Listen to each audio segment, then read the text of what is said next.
Yeah, Lorinda, I hope you can hear me. I'm going to be smoking in your house. It's making the housing crisis worse. For the first year of renting to her current tenant, Lorinda Seward and her husband had what they called an ideal and friendly situation, renting their second-story unit here on Chemung Road in Peterborough.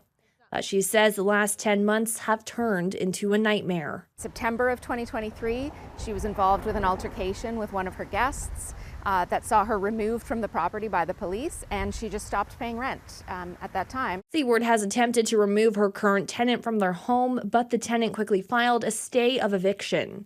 Since then, the house has allegedly been occupied by an unknown amount of strangers, which Seward says had made renting the second section of the house impossible. Okay, you. She doesn't live here anymore. We have a video of her packing up a U-Haul and leaving, but she is allowing her guests to stay here. People are coming and going at literally all hours of the day and night. She clarifies, still no rent is being paid. And while the police have been called, not much can be done on their part. According to Small Ownership's Landlords of Ontario, or SOLO, there has been an increase in cases where owners are stuck in these situations. This is a contractual obligation of paying rent. And if a tenant decided not to pay rent, this could be upwards of 8 months, 12 months. In my case, it was 16 months to get that done. 16 months of no rent is catastrophic to a small business landlord. Karen Andrews, staff lawyer with the Advocacy Centre for Tenants Ontario, confirms payments must be met.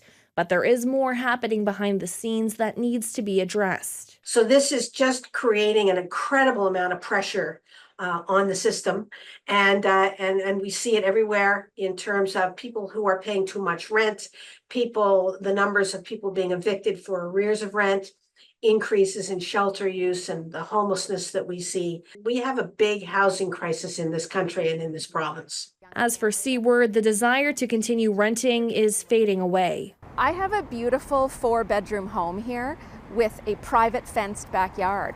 I would love to be able to, offer that to that family. I can't. I cannot, for my own mental health and well-being, do this again. Seward and her tenant have a hearing set for the end of August in front of the Landlord-Tenant Board for next steps. Tricia Mason, Global News, Peterborough.